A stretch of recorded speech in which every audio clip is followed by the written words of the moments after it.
Hi guys, welcome back to our channel. So இன்றைக்கி சுவையான chicken biryani செய்கிறது எப்படின்னு பார்க்கலாம் வாங்க. அதுக்கு தேவையான பொருட்கள்: 4 மீடியம் சைஸ் தக்காளி, 2 பெரிய வெங்காயம், 2 பச்சை மிளகாய், அப்புறம் முந்திரி, ஏலக்காய், பெரிய சோம்பு, பட்டை, கிராம்பு, பிரியாணி இலை இதெல்லாமே எடுத்து வச்சுக்கோங்க.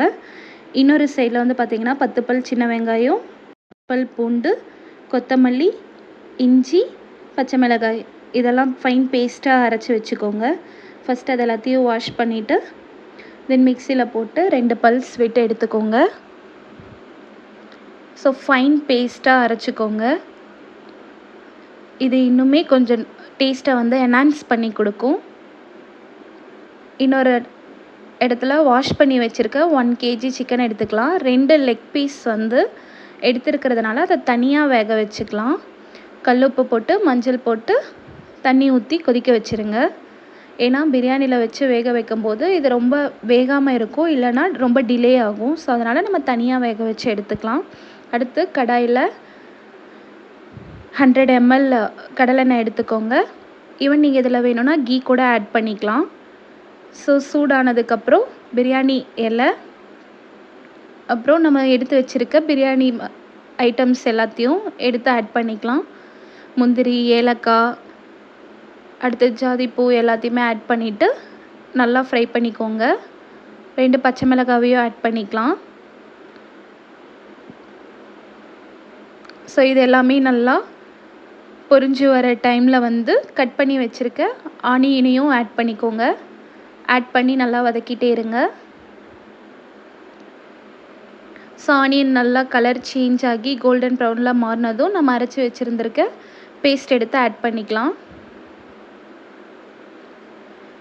அதிலேயே புதினா, கொத்தமல்லி இலை எல்லாத்தையுமே சேர்த்துருக்கோம். அடுத்தது கொஞ்சமாக கீ ஆட் பண்ணிக்கோங்க. ஸோ இது எல்லாமே நல்லா டீப் ஃப்ரை ஆகணும். அதோடைய பச்சை வாசம்லாம் போயிட்டு கலர் நல்லா சேஞ்ச் ஆகி எண்ணெய் பிரிஞ்சு வர டைமில் ஜஸ்ட் லைட்டாக அடி பிடிக்கிற மாதிரி இருக்கும். ஸோ கொஞ்சம் வெயிட்டான பாத்திரம் வந்து கனமான பாத்திரத்தை யூஸ் பண்ணிக்கோங்க. ஸோ சைடில் லெக் பீஸை வந்து தனியாக வெந்துட்டுருக்கு.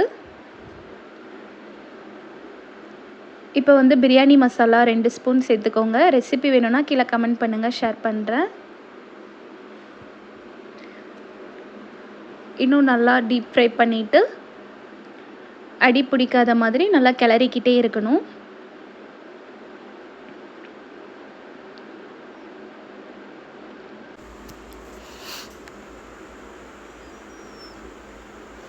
அடுத்ததாக வந்து கட் பண்ணி வச்சுருக்க தக்காளி ஆட் பண்ணிக்கோங்க. நல்லா அந்த ஃபைன் பேஸ்ட்டாக அரைச்ச அதோடைய பச்சை வாசம் போனதுக்கப்புறமா நீங்கள் தக்காளி ஆட் பண்ணிக்கலாம். இப்போ நல்லா வதக்கிட்டே இருங்க.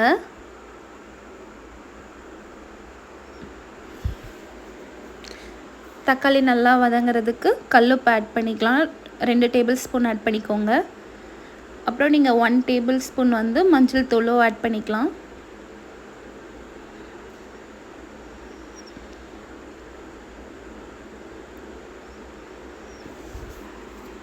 அடுத்தது சிக்கன் மசாலா வந்து 2 டேபிள் ஸ்பூன் ஆட் பண்ணிக்கோங்க. நாங்கள் சக்தி தான் யூஸ் பண்ணுவோம். அடுத்து இதையும் நல்லா வதக்கிட்டே இருங்க. அடி பிடிக்க ஆரம்பிக்கும். ஸோ அந்த டைமில் நல்லா நீங்கள் கிளறிக்கிட்டே இருக்கணும்.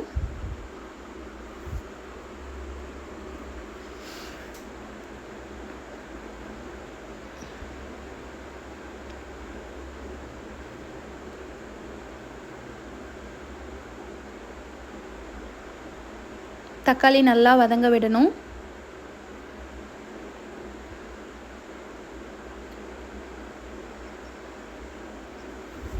ஸோ இன்னுமே நல்லா ஃப்ரை பண்ணிகிட்டே இருந்துக்கோங்க. நம்ம நல்லா என்னதான் கிளறிக்கிட்டே இருந்தாலுமே இஞ்சி பூண்டு பேஸ்ட் ஆட் பண்ணதுனால லைட்டாக அடி பிடிக்க தான் செய்யும். பட் நோ இஷ்யூஸ், அது வந்து சரியாயிடும். இப்போ 2 டேபிள் ஸ்பூன் மிளகாய் பொடியை வந்து ஆட் பண்ணிக்கலாம். உங்களுக்கு எந்த அளவுக்கு காரம் தேவையோ அதுக்கேற்ற மாதிரி மிளகாய் பொடி வந்து ஆட் பண்ணிக்கோங்க. ஸோ நாங்கள் கடையில் வாங்குகிற மிளகாத்தூள் தான் ஆட் பண்ணியிருக்கோம். எகெயின் நல்லா வதக்கிட்டே இருங்க. ஸோ அதோடைய கலரே நல்லா சேஞ்ச் ஆகி வரும். அப்படியே பார்க்க டீப் ப்ரௌன் கலரில் இருக்கும். ஸோ எல்லாம் நல்லா கலர் சேஞ்ச் ஆனதுக்கப்புறமா வாஷ் பண்ணி வச்சுருக்க சிக்கன் எடுத்து ஆட் பண்ணிக்கலாம். ஸோ இன்றைக்கி வந்து நாங்கள் நியர்பை ஒரு 1 kg அளவுக்கு ஆட் பண்ணியிருக்கோம். லெக் பீஸ் வந்து தனியாக வந்துட்டுருக்கு.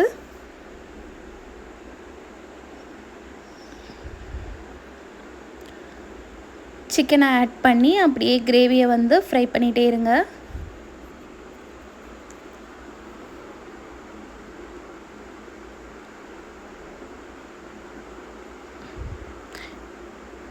சைடில் வந்து லெக் பீஸும் நல்லா வெந்திருக்கு. ஒரு ½ ஆஃப் த அமௌண்ட் வந்து வெந்ததுக்கப்புறம் எடுத்து இப்போ ஆட் பண்ணோன்னா ஸோ ரெண்டும் வந்து கரெக்ட் டைமில் வேகிறதுக்கு வந்து கரெக்டாக இருக்கும். நல்லா கிளறி விட்டுட்டே இருங்க. சிக்கன்லேருந்து அதுவே தண்ணி பிரிஞ்சு வரும். ஸோ இந்த பிரியாணி ரெசிபி வந்து பார்த்திங்கன்னா எல்லாருமே செய்யலாம். ஸோ ரொம்ப ஈஸியாகவும் இருக்கும், அதே டைம் டேஸ்ட்டாகவும் இருக்கும். ட்ரை பண்ணி பாருங்கள். ஸோ இப்போ சிக்கன்லேருந்து எல்லாமே தண்ணி பிரிஞ்சு வர ஆரம்பிச்சிருச்சு. பார்த்திங்களா, தண்ணி ஆட் பண்ணாமையே இவ்வளோ கிரேவி டைப்பில் வந்திருக்கு. ஸோ இதோடைய அரோமா வந்து வேறு லெவலில் இருந்துச்சு. நீங்களும் ட்ரை பண்ணி பார்த்துட்டு சொல்லுங்கள். அடுத்தது இப்போ சிக்கன் ஓரளவுக்கு நல்லா குக்கான நிலமையில் இருக்கும்போது அடுத்து நீங்கள் வந்து வாட்டர் ஆட் பண்ணிக்கணும். எந்த கப்பில் வந்து நீங்கள் ரைஸ் எடுத்துருக்கீங்களோ அதே கப்பில் வந்து டபுள் த அமௌண்ட் வந்து வாட்டர் ஆட் பண்ணிக்கணும். நாங்கள் வந்து இன்றைக்கி இந்த ஒரு டம்ளரில் வந்து 5 டம்ளர் எடுத்திருந்தோம். ஸோ அதனால் வந்து 10 glasses ஆஃப் வாட்டர் வந்து நாங்கள் ஆட் பண்ணியிருக்கோம். இந்த டம்ளரில் வந்து நாங்கள் 5 டம்ளர் ரைஸ் எடுத்திருந்தோம். ஸோ அதனால் அதில் வந்து வாட்டர் வந்து 10 glasses ஆட் பண்ணிக்கிறோம்.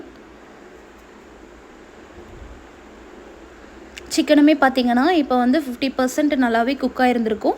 அடுத்து ரைஸ் போட்டு நீங்கள் மூடி வைக்கும்போது இன்னுமே நல்லா உங்களுக்கு ஃபுல்லாக குக்காக இருக்கும். ஸோ நல்லா வாட்டர் ஆட் பண்ணிவிட்டு கிளறி விட்டுருங்க. அது கொஞ்சமாக கொதிக்கும்போது நம்ம ஊற வச்சுருந்துருக்க அரிசி எடுத்து ஆட் பண்ணிக்கலாம். ஸோ இன்றைக்கி வந்து நாங்கள் பாஸ்மதி ரைஸ் எடுத்ததுனால அதை ஆல்ரெடி ஹாட் வாட்டரில் வந்து வாஷ் பண்ணி வச்சுருந்தாங்க. ஸோ அதை எடுத்து ஆட் பண்ணிக்கிறோம்.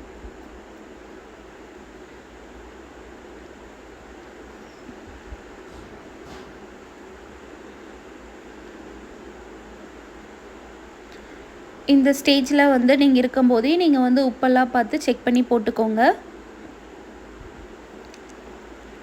இப்போ நல்லா கொதித்து வர டைமில் வந்து நீங்கள் வாஷ் பண்ணி வச்சுருக்க ரைஸ் எடுத்து ஆட் பண்ணிக்கலாம். நான் முன்னாடியே சொன்ன மாதிரி நான் 1 kg ரைஸ் வந்து இன்றைக்கி எடுத்திருக்கோம். அதனால் பெரிய பாத்திரத்தில் வச்சு செஞ்சுருக்கோம்.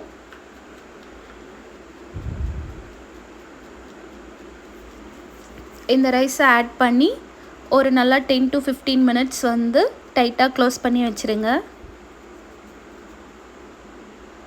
ஈவன் நீங்கள் ப்ரெஷர் குக்கரில் பண்ணுறீங்க அப்படின்னா ஸோ அதில் வந்து ஒரு விசில் விட்டால் போதும். அதுக்கப்புறம் நீங்கள் தம் போடுறதுக்கு உங்களுக்கு கரெக்டாக இருக்கும். இப்போ ரைஸை ஆட் பண்ணிவிட்டு திரும்பவும் உப்பு செக் பண்ணிக்கோங்க.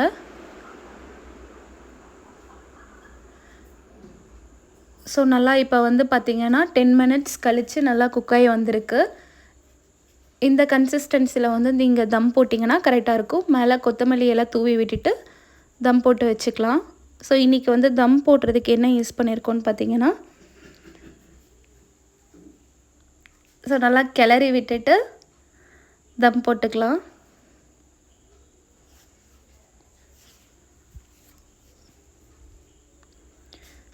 இன்றைக்கி தம் போடுறதுக்கு வந்து வாழை இலையை வச்சு போடுறதுக்கு அதை வச்சு நல்லா க்ளோஸ் பண்ணிட்டோம். டைட்டாக நல்லா க்ளோஸ் பண்ணிவிட்டு மூடி வச்சு மேலே மூடிடுங்க. 2 இல்லை 3 வாழை இலையாக கூட நீங்கள் வச்சுக்கலாம். நல்லா மூடிட்டு மேலே வந்து கனமான ஏதாவது ஒரு பொருள் எடுத்து வைங்க. ஈவன் நீங்கள் வந்து ஹாட் வாட்டர் கூட பாயில் பண்ணி வைக்கலாம். நாங்கள் வந்து அந்த பூண்டு தட்டுற கல் எடுத்து வச்சுருக்கோம். அடுத்தது ஒரு 5 to 10 minutes கழித்து எடுத்து பார்த்திங்கன்னா நல்லா உதிரியாக பிரியாணி ரெடியாக இருக்கும். இதை நல்லா கிளறி விட்டுக்கோங்க. பார்த்திங்களா எவ்வளோ உதிரியாக வந்திருக்குன்னு. ஸோ இதே மாதிரி ட்ரை பண்ணி பாருங்கள்.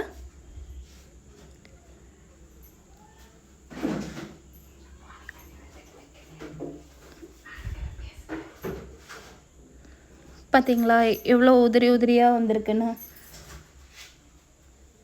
ஸோ அவ்வளோதான், பீசஸும் எல்லாமே நல்லா வெந்திருக்கு, சிக்கன் பீஸும். அவ்வளோதான். அடுத்து நீங்கள் எப்படியே எடுத்து சர்வ் பண்ணிக்கலாம். லாஸ்ட்டாக வந்து சர்வ் பண்ணுறதுக்கு முன்னாடி ஒரு லெமனை வந்து புழிஞ்சு விட்டுக்கோங்க. நீங்கள் லாஸ்ட்டாக லெமனை புழிஞ்சாதான் சாப்பாடு வந்து உதிரி உதிரியாக இருக்கும், இல்லைன்னா ரொம்ப அங்கங்கே கட்டி மாதிரி ஆகிடும். ஸோ லெமனை புழிஞ்சு விட்டுட்டு இன்னொரு தடவை கிளறி விட்டுட்டு எடுத்து சர்வ் பண்ண ஆரம்பிச்சுக்கோங்க. ஸோ அவ்வளோதான் ஃப்ரெண்ட்ஸ், சுவையான டேஸ்டான ஹோம்மேடு சிக்கன் பிரியாணி வந்து ரெடி ஆகிடுச்சு. ஸோ இதில் வந்து எந்த ஒரு கெமிக்கலோ இல்லை கலரிங் பவுட்ரோ எதுவுமே ஆட் பண்ணாமல் இருக்கிறதுனால ஸோ இதோடைய நேச்சுரல் கலரில் இப்படி தான் இருந்துச்சு. ஸோ இதுக்கு வந்து சைட் டிஷ்ஷாக சிக்கன் கிரேவியும் எக்கும் வச்சு டிஷ்ஷை கம்ப்ளீட் பண்ணிட்டோம். அடுத்தது ஆனியன் ரைத்தாவும் வச்சு டிஷ்ஷை வந்து செம்ம டேஸ்ட்டாக இருந்துச்சு. ட்ரை பண்ணி பாருங்கள். Thank you friends. Like, share and comment பண்ணுங்கள். பை.